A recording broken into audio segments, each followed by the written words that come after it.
vamos a dedicar unos minutos muy breves a hablar acerca del tratamiento farmacológico de la malaria, leishmaniasis, enfermedad de Chagas, también denominadas en el programa de control de enfermedades metagénicas, para indicar diferentes parasitosis que son transmitidas por insectos.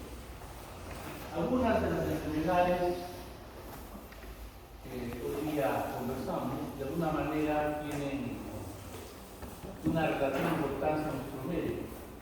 Nos referimos a enfermedades de Chagas, muy eventualmente observamos malaria, no somos una zona endémica de malaria, pero debido a las características que ustedes me imagino han realizado muy bien en la parasitología, es que podemos observar eventualmente pacientes con malaria. Quizás es más raro leishmaniasis, pero debido también que Arequipa de alguna manera concentra pacientes que vienen de zonas endémicas, es posible observar a nivel hospitalario. De allí que, como les decía, hay una relativa importancia con respecto a estas enfermedades. Para el día de hoy, básicamente, generalidades referidas al comportamiento biológico, parasitológico, para luego hablar de los tratamientos farmacológicos que van a estar en función del programa de control de malaria y de enfermedades metagénicas.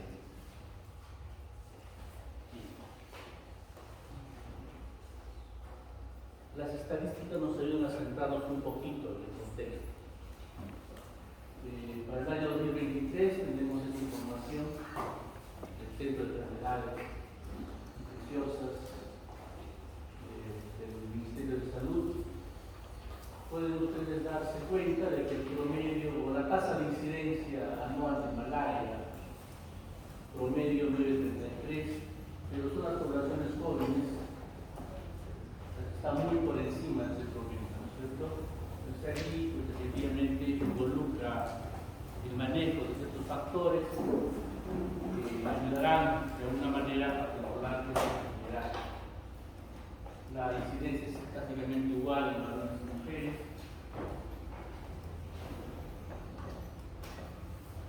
Las zonas endémicas más importantes están en la zona nororiental del Perú. Bueno, me imagino que no faltarán pues, compañeros en su momento que van a hacer sus Perú. En mi tiempo lo hacían en la zona de Piura y otros.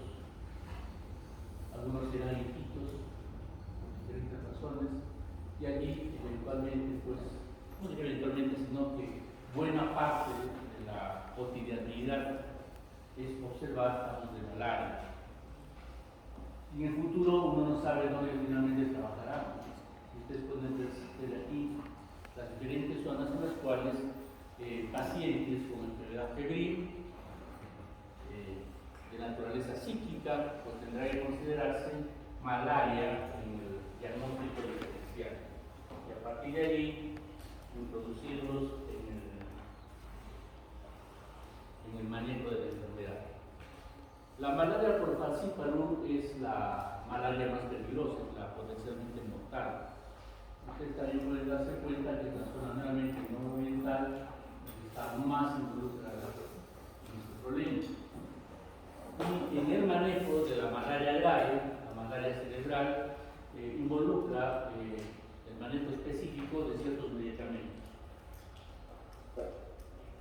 Bien, esto ya un poquito para recordar lo que ustedes llevaron en un momento.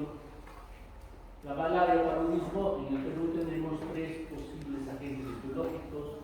El más común, Plasmodium vivax, el más importante y peligroso, Plasmodium falciparum. Tenemos en menor proporción Plasmodium malariae y de acuerdo pues a esa periodicidad de las crisis febriles, tenemos cuando ocurren las mismas cada 3 días la terciana, cada 4 días la portana y Plasmodium falciparum potencialmente mortal, especialmente en niños, la terciana maligna. Hay diferencias biológicas que involucran algunas diferencias con respecto al manejo farmacológico. Comprender de todas maneras los agentes infecciosos, su biología, nos ayuda a centrar el lugar donde los diferentes fármacos van a tener acción. Bueno, recuerden que el Plasmodium es un un parásito que tiene un huésped intermediario, que es el ser humano, y un huésped definitivo, que es el mosquito anófilo.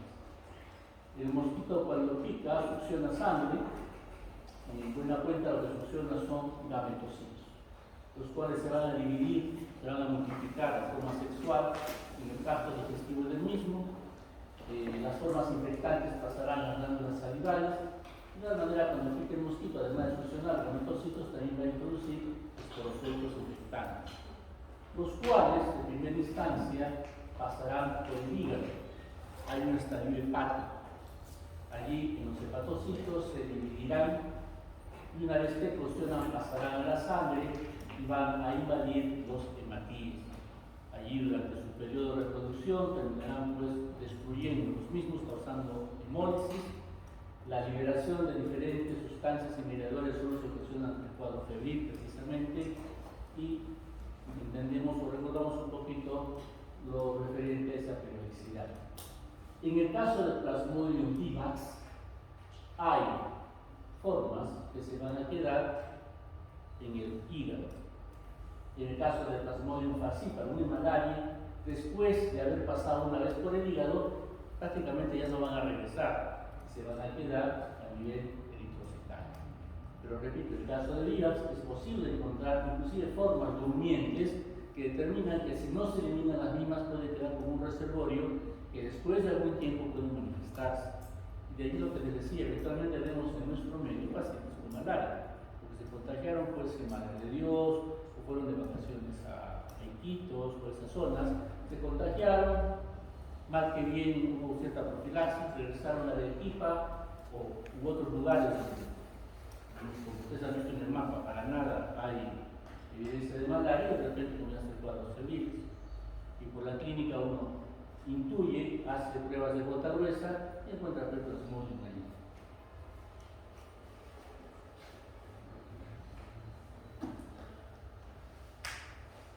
Bien, entonces a partir del ciclo biológico nosotros podemos definir también que los fármacos antimaláricos, por ejemplo, podrán ser aquellos que destruyen las formas tisulares, vale decir en el hígado, a los cuales denominaremos esquizoticidas tisulares. Otros actuarán exclusivamente en la zona de, en la fase eritrocítica, que serán pues los esquizoticidas sanguíneos. Algunos actuarían en ambas. Y hay otros que van a tener algún papel con respecto a los gametocitos siendo gametocidas. Y a partir de aquí también ustedes pueden definir diferentes clases de agentes antimaláricos. Y a partir de ahí también determinar la curación o la profilaxis en el paciente. Cuando nosotros logramos evitar que las formas hepáticas se trasladen hacia los eritrocitos, pues hacemos una profilaxis causal. Ahora, si solamente tratamos o logramos afectar los que están en la fase eritrocítica, pues lo que vamos a hacer es abortar las manifestaciones clínicas. Hablaré de una curación clínica. Y si nosotros logramos eliminar tanto los elementos que participan en la fase hepática como también eritrocítica, hablaríamos de una cura radical. Esa es una forma que nosotros tenemos de clasificar esquizoticidas tisulares, sanguíneos, gametocidas, ya dijimos ya, dependiendo de los elementos del ciclo biológico sobre el cual los fármacos van a tener acción. Y por otro lado, la forma en que lograrán o cumplirán el objetivo clínico, ¿cierto? Profilaxis causales, curación clínica, cura radical. Los profilácticos evitan la enfermedad clínica, repito, evitan la enfermedad clínica, las manifestaciones febriles, pero pueden no, en el caso de Plasmodium vivax, erradicar los agentes que están trabajando en el hígado, y por lo tanto, si suspendemos esa profilaxis que evita las manifestaciones febriles, pues a la larga podríamos tener una reaparición del cuadro de malaria o paludismo. Bien, un aspecto importante es que Plasmodium determina la aparición de resistencia.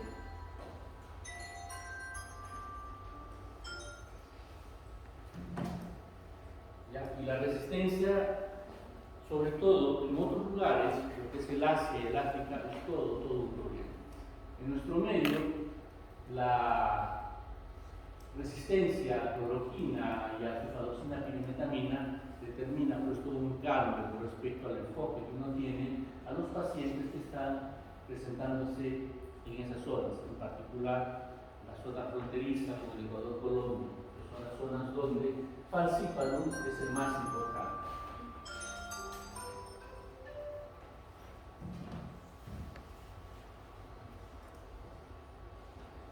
Bien, a partir de ahí entonces ustedes ya intuyen que va a haber ciertas diferencias con respecto a los esquemas de tratamiento que va a estar en función del agente etiológico. Bien, por ejemplo, para el caso del Plasmodium vivax, el tratamiento va a ser de 7 días. Los fármacos clásicos son cloroquina y primaquina. Cloroquina es un fármaco exclusivo de la fase eritrocítica y primaquina es un fármaco exclusivo de la fase hepatocítica o tisular, ¿no? Hemos dicho que en vivax suele haber permanencia del parásito a nivel hepático, por lo tanto el tratamiento se extenderá, vean ustedes, durante todo el periodo correspondiente. Un aspecto muy importante, las gestantes no deben recibir primaquina por sus efectos terapéuticos. Esto comparémoslo con lo que es el caso de Plasmodium falciparum. Para Plasmodium falciparum, vale decir también para malaria, el esquema solo es de 3 días. Si el parásito es sensible a cloroquina, utilizaremos el esquema común, cloroquina más primaquina. ¿Por qué solo 3 días? Bueno, la fase eritrocítica sería fácilmente entendible su eliminación y como solamente pasaría por un ciclo a nivel hepático, no sería necesario completar 7 días, evidentemente. Dijimos de que la realidad es que cloroquina es ya altamente resistente. Por lo tanto, desde primera instancia se utilizaba sulfadoxina pirimetamina, pero a estas alturas también encontramos que eso ya tiene alta tasa de resistencia. Por lo tanto, tenemos 2 esquemas que se utilizan en caso de resistencia. Por un lado, mefloquina artesonato y por otro lado, quinina, medicamento clásico, ¿no? En nuestro escudo nacional está hablando de la quina, precisamente, clindamicina, un antibiótico, y primaquina. Algunos otros protocolos de manejo involucran la participación de tetraciclinas, como la doxiciclina.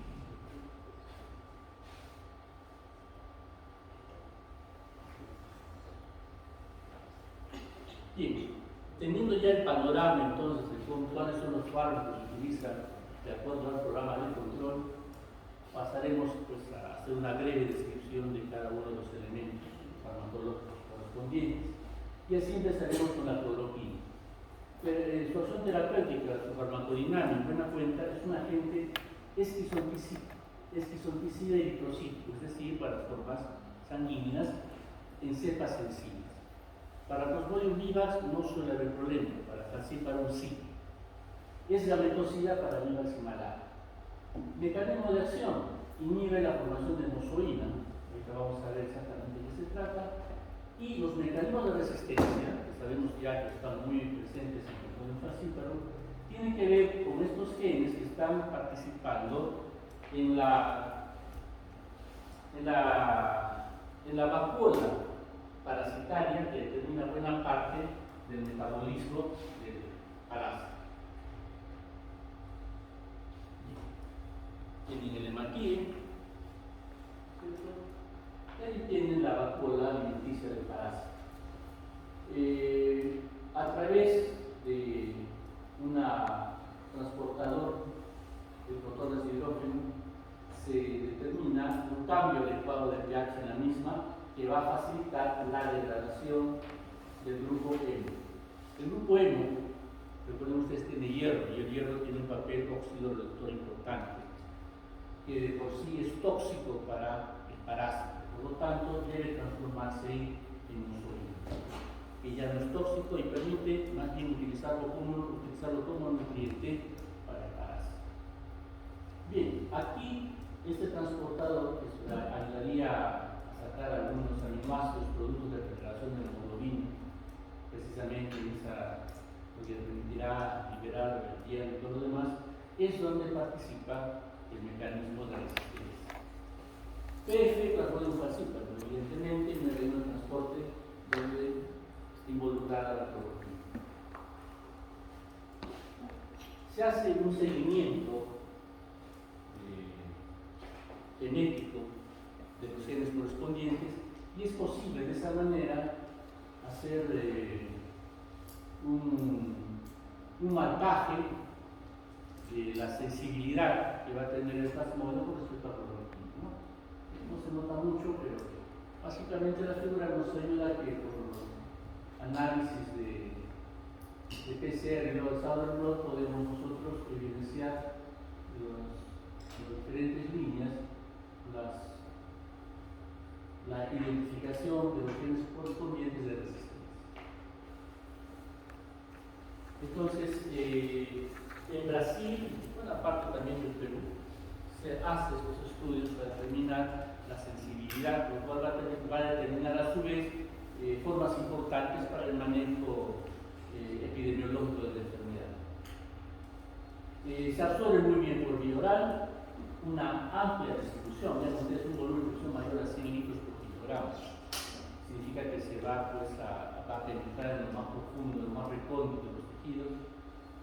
El metabolismo hepático va a generar metabolitos activos con una vida media de eliminación bastante prolongada, ¿no? Esto va a ayudar pues, a que se mantenga un efecto algo perdurable. Debido a los metabolitos activos, esa larga vida de eliminación, la farmacocinética es relativamente compleja. Lo que sí se sabe es que hay dosis de saturación, las dosis las pueden ustedes encontrar en el programa, si acaso hay interés en este momento, y ver cómo se maneja esa circunstancia para poder lograr un buen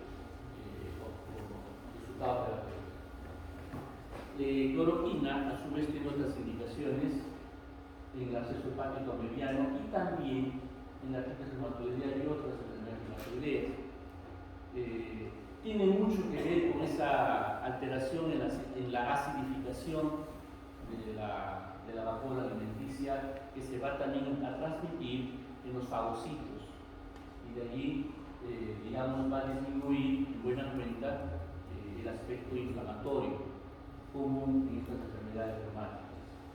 Un derivado de la cloroquina, la hidroxicloroquina, recuerden ustedes, fue muy utilizado en el tiempo de COVID, ¿no? Y en la actualidad ya se sabe que no tiene ninguna utilidad para el manejo de esta enfermedad. Efectos indeseables, ustedes pueden ver allí. Quizás lo más importante es recalcar la hemólisis que se produce por deficiencia de glucosa 6,4-hidrogenasa. Es una enzima, recuerden ustedes, que genera NADPH. Ese NADPH ayuda al mantenimiento de la membrana del matil, de tal manera que los cambios en la oxigenación y el de oxígeno que pueden dañar a nivel de membrana son fácilmente contrarrestados por ese NADPH. Pero cuando hay deficiencia de la enzima, eso también lo vuelve sensible y las hemólisis debido a cloroquina y otros derivados también son frecuentes. Pero exige que haya esa deficiencia genética. A dosis elevadas y a largo plazo, que no serían pues lo propio del manejo de un paciente con malaria, que son 7 días, 3 días, ¿no es cierto?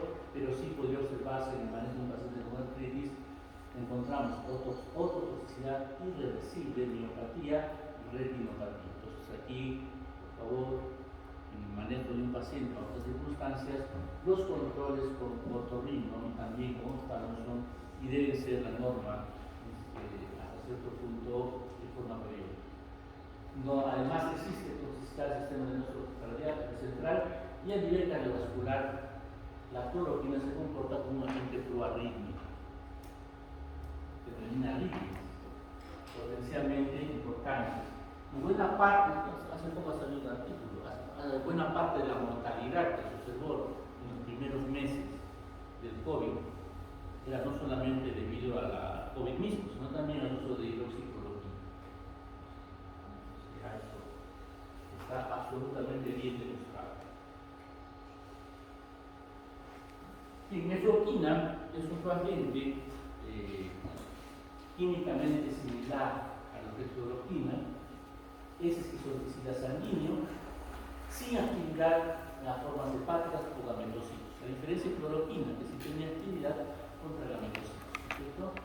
El mecanismo de acción totalmente similar a la cloroquina, es decir, es acelerar la acidificación en la vacuola del parásito. También es un fármaco que se puede muy bien por vía oral, amplia distribución, ¿no? Metabolitos activos, se metabolizan, se eliminan lentamente. Efectos adversos. Aquí lo que quiero que recuerden mucho es esto, la toxicidad neuropsiquiátrica. ¿Ya?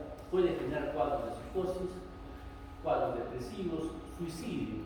Lo que hace que la nefroquina, cuando se utiliza, pues tenga que ser muy bien cuidado el tratamiento para evitar los inconvenientes. Debido a la semejanza química con la cloroquina, las arritmias a nivel del corazón también son fáciles de observar.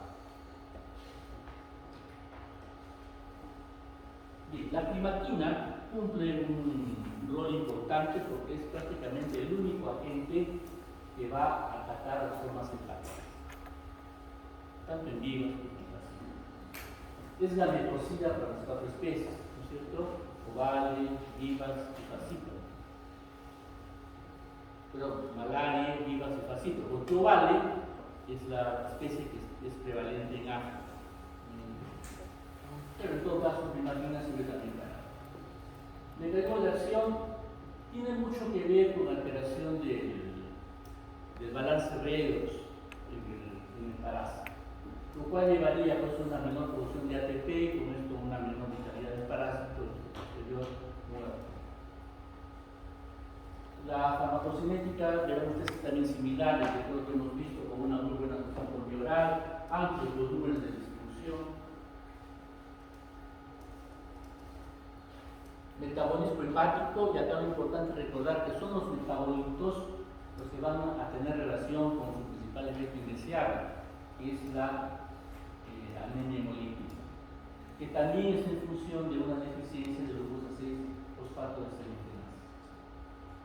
Dosis altas de climaquina pueden causar metahemoglobinemia y, como dijimos en un principio, no se debe administrar en el embarazo. Cuando la paciente es afectada, una paciente gestante es afectada, si es por vivas, digamos que el manejo será durante la gestación, el manejo con cloroquina. Si acaso hay inconvenientes, se puede manejar con clindamicina.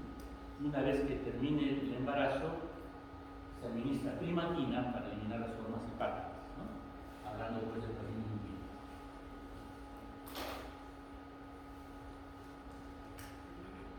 La pirimetamina, asociada a una sulfa, fue la sulfadoxina, fue el elemento alternativo inicialmente cuando había resistencia a cloroquina. Pirimetamina es un inhibidor del anhidrofolato reductasa y la sulfadoxina como sulfa ya nos da idea de que Fancirat, que es el nombre propio de esta combinación, tiene un mecanismo totalmente análogo a lo que es el cotrimazosol. Y por lo tanto, buena parte de su perfil farmacológico es totalmente semejante al del cotrimazosol. Y prácticamente los efectos indeseables son muy comunes. Parte, por un lado, de lo que hace la sulfa como tal, y por otro lado, el inhibidor de la hidrofolato reductasa. Pirimetamina como tal también se utiliza en otra parasitosis, como la toxoplasmosis, solo que aquí, en lugar de utilizar sulfadoxina, sulfamethoxazol, como es el cotrimazosol, se utilizará la sulfalaxina.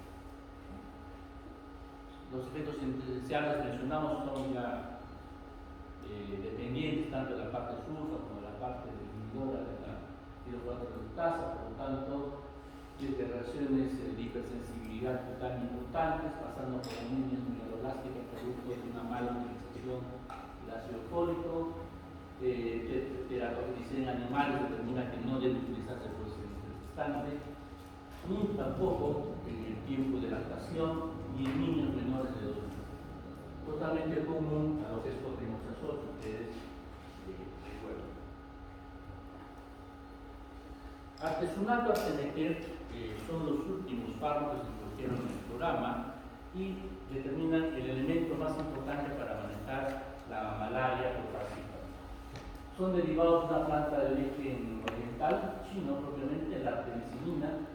Entre los derivados tenemos que ver que artemeter es por vía oral, muscular y rectal, es más liposoluble, lo que permite esa versatilidad de uso del artemeter, del artesunato.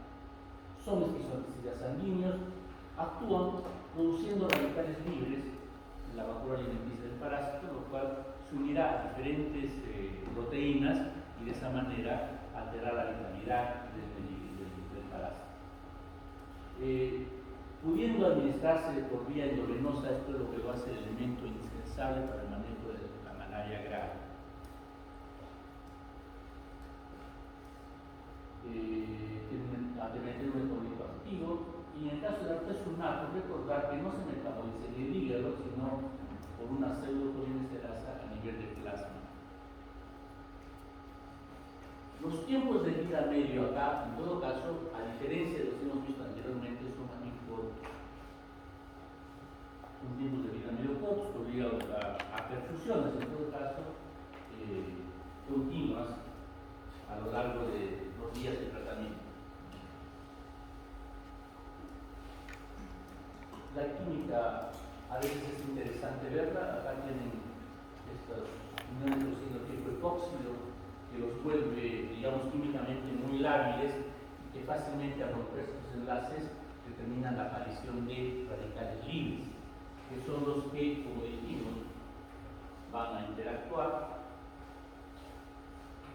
producto, ¿no?, de la acción del mismo hierro para generar radicales libres que van a permitir la alteración de diferentes proteínas y en consecuencia con funciones alteradas o anuladas, lo que conducirá pues a la muerte del parásito.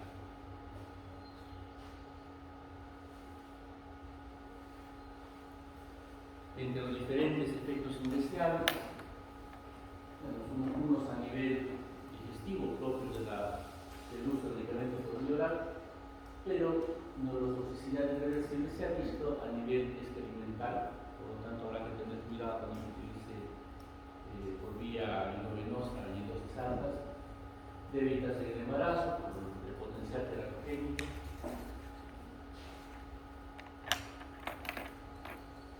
Y finalmente, algunas palabras con respecto a la quinina, elemento, dijimos, emblemático en el manejo de la malaria.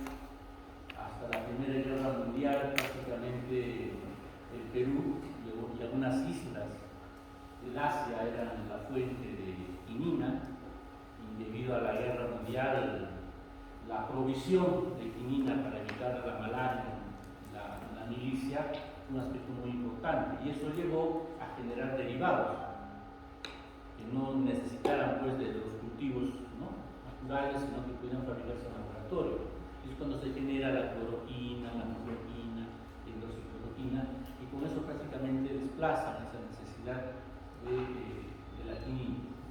Quinina es esquizofrenia sanguíneo para todas las especies y se utiliza principalmente cuando hay resistencia y el plasmodium falciparum. Es la metoxina para la malaria. Mecanismo de acción, siendo aminoquinolinas, químicamente son semejantes, es el mismo mecanismo prácticamente, alteración de la acidificación en la cola del parásito. Hay otros usos, la parasitosis, otra parasitosis, donde se utiliza con la clindamicina. Y bien, los efectos indeseables quizás sea lo que más vale la pena recordar, porque hay un cuadro clínico muy propio que es el sinfonismo, ¿no?, que va desde manifestaciones del sistema nervioso, pasando por el octavo PAN y otras alteraciones visuales, alteraciones de los colores, de lucecitas y otras cosas más, que conducen, y otra aparición de síntomas a nivel abdominal que culminan con diarrea. Además, puede observarse anemia, discrecias sanguíneas, hipoglicemia, arritmias cardíacas. Lo mencionamos con cloroquina, con hidroxicloroquina, repito, con la misma mefloquina. Dado la semejanza química, acá hay que estar atentos a la generación de estas posibles afectaciones en el tejido de producción cardíaca. Tiene mucho que ver con el bloqueo de canales de calcio, en la potencialización del tejido de producción. Con canales de sodio, para aprovechar todo eso. Es un pequeño vademecum de las presentaciones. Repito, eventualmente nuestro medio observamos, no es lo común. Si ustedes miran a otros lugares, principalmente el norte y la selva, posiblemente sí, allí esto va a ser pan de cada día, ¿no? Es como el dengue. En Arequipa no hay dengue, en Lima sí hay dengue, en el norte es claro. Entonces ahí sí, los cuadros feriles, con vómitos y todo lo demás, sí, tendrán que pensar en dengue. En tanto acá, los cuadros feriles no entran en el diagnóstico.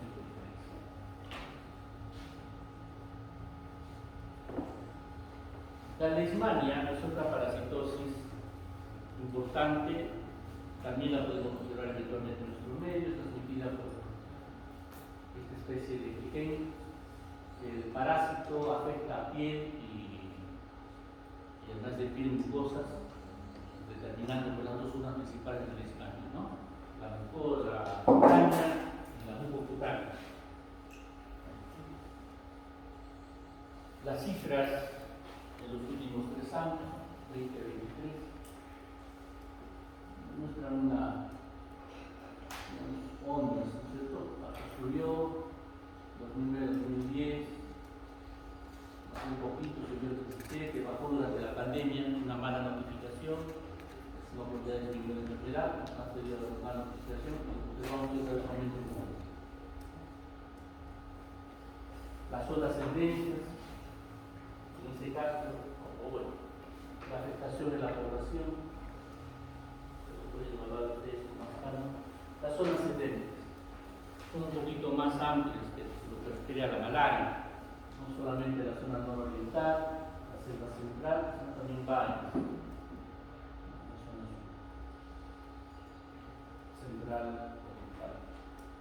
De allí, Madre de Dios, hay minería legal, ilegal. De ahí migran pues para el Cusco primero, no son bien tratados, tienen ahí. Es ahí donde muchas veces observamos heridas de mala presentación, se piensa en micosis, se piensa en cáncer, se hacen biopsias, se encuentra leishmania y hay que dar el tratamiento correspondiente.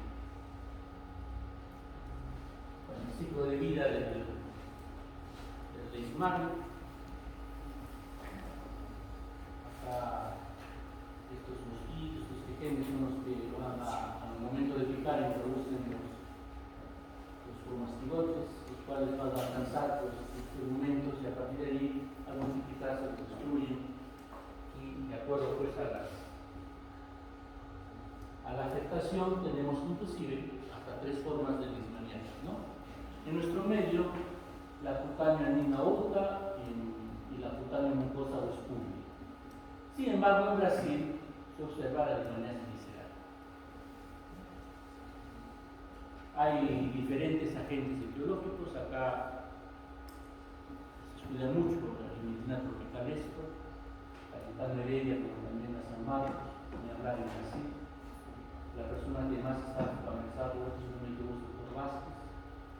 Y bueno, los fármacos utilizados, derivados del antimonio, y eventualmente amphotericina B, un fármaco antimitóxico, motivo de revisión entre mañana y pasado mañana.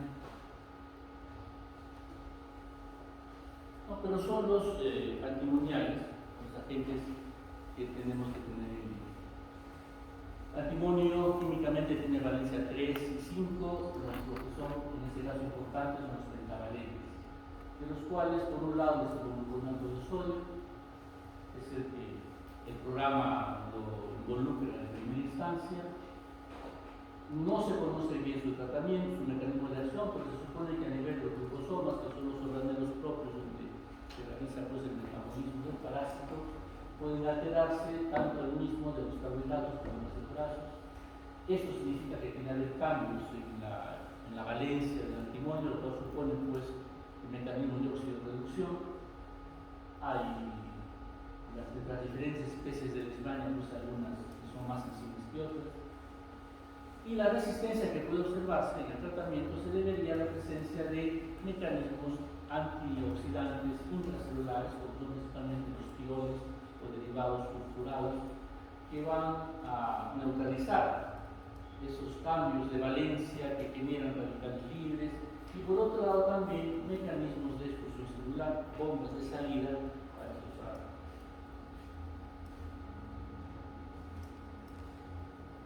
Son fármacos utilizados solamente por vía parenteral, siendo la vía intramuscular la vía de elección. No son fármacos que sean bien tolerados, vean ustedes, los efectos iniciales varían, incluyendo la presencia de pancreatitis y tromboflebitis.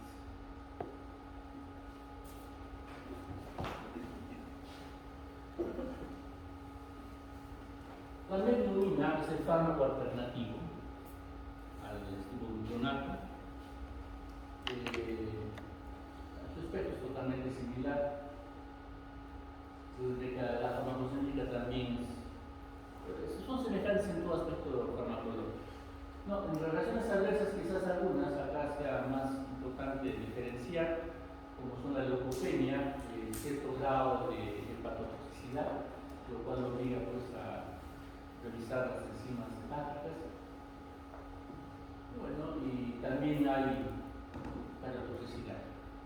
Esto especialmente cuando se utiliza por vía endovenosa, y en dosis que se administran con mucha rapidez. Radical y hipotensión. Lo cual obliga pues a una administración cuidadosa. La administración por vía endovenosa en heroína debe ser lenta, no menor de 5 minutos, inclusive hasta 1 hora de infusión es lo recomendable. Este animalito lo conocen muy bien porque durante mucho tiempo en Arequipa ha representado pues algo muy autóctono como el helado,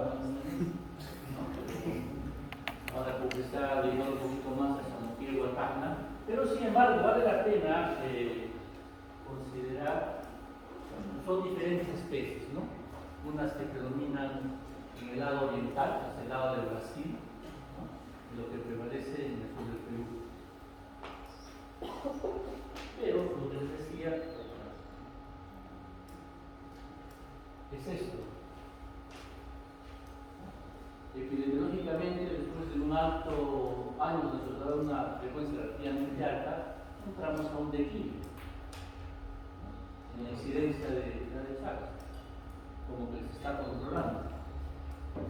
Cuando comparamos la estadística, no tenía la tarea, bueno, no te pasó la tarea, se me ha quedado la tarea. Teníamos de que Arequipa, que tradicionalmente era considerada una zona que siempre tenía sus casitos, y ya desde hace un tiempo no hay casos en Arequipa, igual en Moqueo. Como que la parte más sensible está en el norte, perdón, en la zona norte, no tanto norte, entre la que colinda con Brasil básicamente. Bueno, cuando la chirimacha pica, defeca, y en material fecal están los tricomastigotes que atraviesan la piel y van a infectar a las células del humano.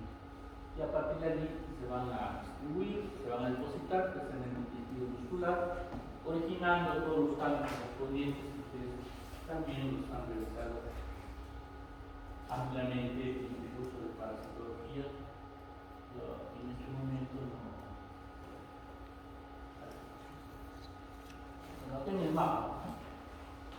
Vean ustedes el carpio amazónico, la zona de Ucayali, por allá un sitio, después un sitio en Tacna.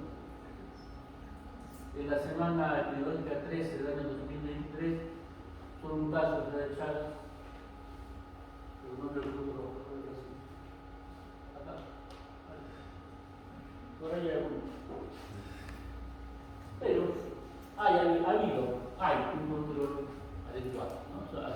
recibió un impulso importante para la eliminación del triatlón. El control de la enfermedad de Chagas cuando se manifiesta no es de lo mejor, lo que ha obligado a buscar diferentes fármacos que puedan tener alguna utilidad. Lo que tenemos nosotros y lo que señala en buena cuenta nuestros textos son el infurtimox y muy en particular para nosotros el resilienzo. Pero hay otros elementos que se utilizan experimentalmente y que por allí, como el caso de los itraconazólicos, por ejemplo, que están revisando los efectos de los antimicóticos, ya ustedes tienen por allí o podrían tener alguna afección. Pero es el benzimidazol lo que nosotros utilizamos, la droga de primera elección.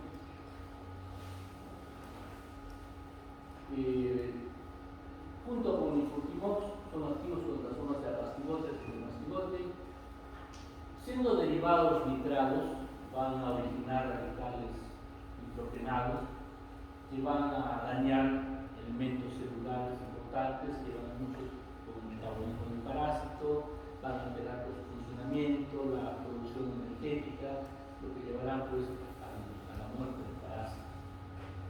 Entre el infurtimox y el mestidazol, este último es el menos tóxico, por lo tanto es el que se utiliza generalmente, es mejor tolerado por los adultos. Lo que hay que tener en cuenta es lo que tenemos aquí. No tiene acción de reacciones irreversibles, es decir, cuando el paciente viene con sus megalias, no hay nada que hacer. Si el paciente ha sido recientemente diagnosticado, entonces ahí pues, tiene mayor valor en el tratamiento precoz. Entre las reacciones a veces más comunes, además de la posibilidad pues, de hepatotoxicidad, es la neuropatía periférica. Y la alteración a nivel intestinal en niños podría llevar a un retraso en el crecimiento. Por otro lado, la leucopenia azoospermia también está entre los efectos indeseables registrados, porque eventualmente requerirá pues, algún estudio de laboratorio dado el caso y dada la necesidad. Algunas características farmacocinéticas. Hablamos de un fármaco que se bastante bien, el 92%, ¿no?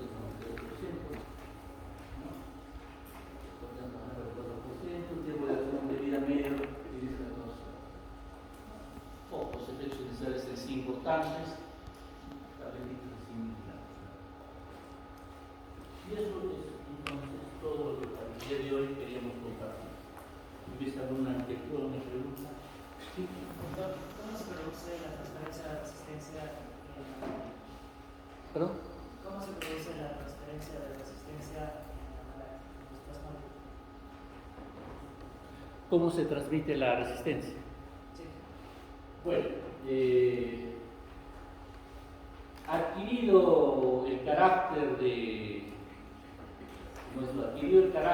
que determina resistencia, y en el momento en que los gametocitos se van a juntar y en el ciclo de reproducción, allí es donde se va a ver una transferencia horizontal, y luego, una vez adquirido, cuando hacen el ciclo asexual, eso es por bipartición. Entonces, de esa manera es la transferencia. Pero básicamente es por la confusión sexual a nivel horizontal y luego a nivel, vertical con la descendencia.